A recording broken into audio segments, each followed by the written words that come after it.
Are elite athletes born, or are they made? That's the question that Gatorade set out to answer when it launched the Quest for G. A nationwide search produced thousands of candidates from across the nation, from all walks of life, each with his or her own story to tell, and each with one common bond: the desire, the drive, and the determination to rise to the top, to be the best, to go for gold.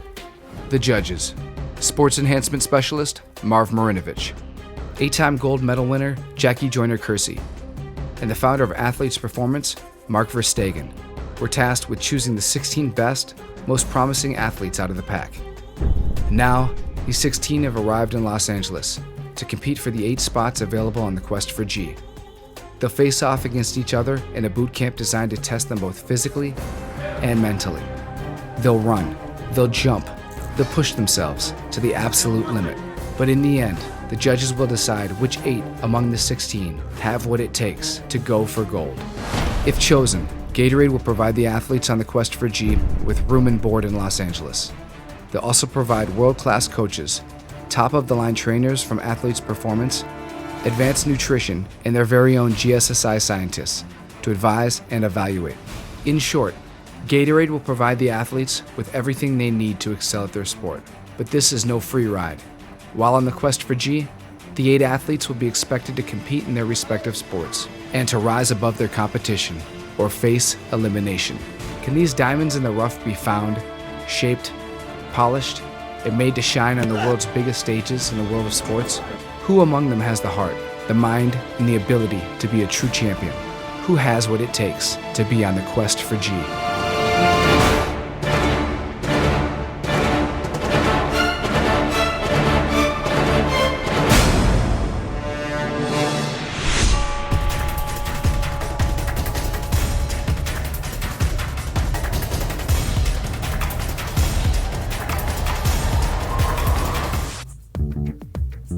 It's moments before boot camp, and the athletes are getting amped up.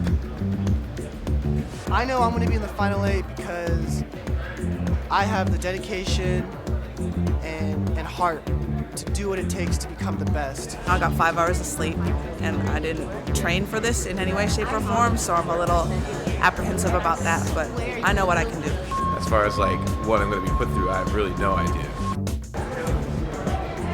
Well, one of my favorite quote is, capacity is a state of mind. A man can do only as much as he thinks he can do. And if a man truly believes he can do something, it's almost impossible for him not to do it. And I think I got the most talent and more focus and dedication to this. I've been doing this for 12 years. 87 fights, can't be beat. So why not give me a chance to fulfill my dream? Over the course of the 2-day boot camp, these athletes will undergo a series of grueling tests designed to challenge them mentally and physically. But before they can even get started, they need to meet the judges. Welcome to boot camp, you guys. My name is Mark Verstegen. I'm the president and founder of Athletes Performance, and honored to have you guys sitting here today. I'm Jackie Joyner-Kersee, and I'm looking forward, to working with each and every one of you, and I want to wish you all the very best. Play hard, work hard, and look to challenge one another, but challenge yourselves. I'm Marv Marinovich. I'm a Sports Enhancement Specialist, and I look forward to working with you guys. If you think about what you've already accomplished, you've already come within the top 16 of a national search, and so we offer you a congratulations already. We also have a little bit of a responsibility as well to be able to take this group and in a very short time figure out who you are as a person. Do you have what it takes to be a true world-class champion? And that doesn't just mean getting the right times, it doesn't mean just attaining those goals, it means winning with integrity. And at the end of the day, that is what the Quest for G is about. The time to hit the field has finally arrived. Everything these athletes undergo in boot camp, both on and off the field, will be measured, analyzed, and evaluated by the judges. In the end, 8 will rise and 8 will fall. It's very difficult to train an athlete into a world champion. There's not very many world champions. There's a lot of athletes, and there are very few world champions.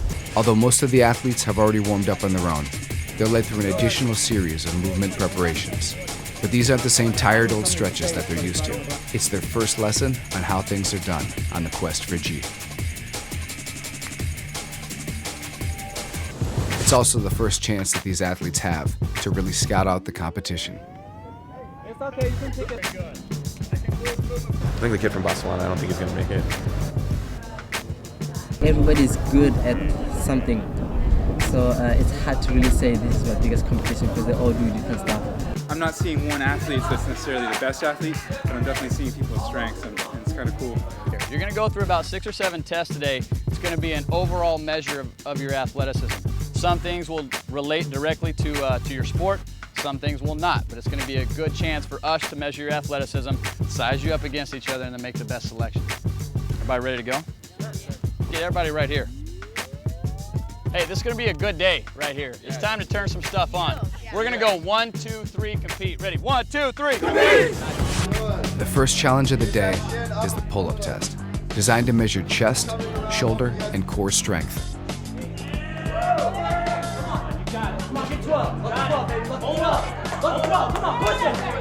Pull-ups are really tough. I did 3, but I was proud of those 3. So, but it's a hard exercise.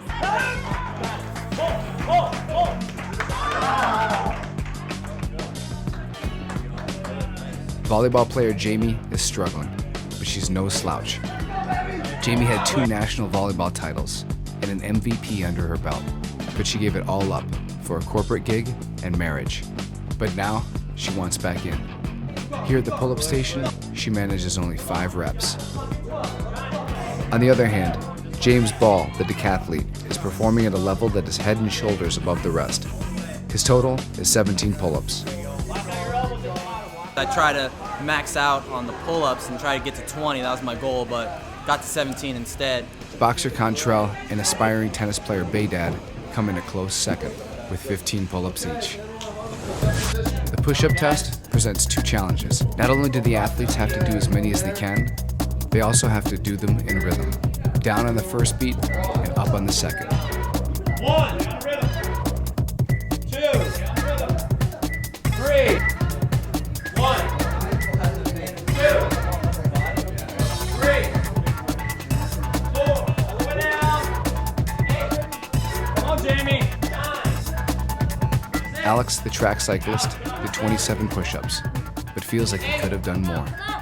Push-ups was like the raw deal because I got off the cadence and they called me from that and they're like, Alex, you're out, and I was like, what? Boxer Chelsea only managed 2 pull-ups, but she's looking for redemption in the push-ups test. Her score of 37 beats out all the other women in the competition. Myself, I don't think I could do that many, and I was elite. Among the men, James shines again with 48 push-ups. Baydad, the aspiring tennis player, is not used to this kind of workout. I feel good, but I can barely move my arms. So just basically out here trying to hold my arms out, trying to get some muscle back in there, some blood running. Everybody's competing, that's all I can say. A solid core is essential to any athlete's performance. And the next test, the postural stability test, is designed to measure core strength. It seems simple enough. The athletes lie face down with their hips at the edge of the bench. A partner stabilizes the athlete's legs. The athlete then raises his or her torso and holds that position as long as possible. The exercise is modified for physically challenged Katie, but this is nowhere near as easy as it looks. Keep it tight, keep it tight. Be strong in the middle. Don't let anything mess with you. Breathe from the navel. Deeper breath. Keep it up, man. Keep it up, don't stop. James, the Taekwondo expert, has the worst score of all 16 athletes, clocking in at just 1 minute, 15 seconds. Track athlete Derek Singleton performs better than average, with a time of 2 minutes, 34 seconds. I know I have a strong back. I'm pretty strong just with everything upper body, so I knew I was going to be good on that stability test. Boxer Contrell hails from the mean streets of Chicago. He's been boxing since he was 7 years old, but he's never done anything like this. My time was 2 minutes and 38 seconds. So it's a good time, you know. Yeah. So it was really easy until your whole body started to numb. You're like, oh my God, I can't feel nothing. So it's really good. And it was the point where like the muscles were just like, no matter how hard you tell them, they're not listening. You know, like they're saying you're done, and you're just trying to like willpower them to hold on as long as you possibly can. And it's just like, you know, it reaches a certain point where like the body exceeds the willpower. As one of the older competitors in the quest for G, track and fielder Obi is still trying to work out some of the kinks. The pull-ups, the push-ups was cool. I think I was strong in that, but the lower back, that was hard. That was hard. Everything is locked up right now. There you go. This time, Holly the boxer and Advent the judo expert are the standouts. Their times are 3:17 and 3:22, respectively. The best times in the entire group of the 16 athletes. I had a good time. You know, I like to be pushed physically. I'm definitely competitive, so I enjoy that. I know I have a strong back muscle because of judo. We use a lot of back pulling. But I think the most important thing that helped me is my breathing. When I breathe out, it makes me stronger. So each time I get tired, I breathe out.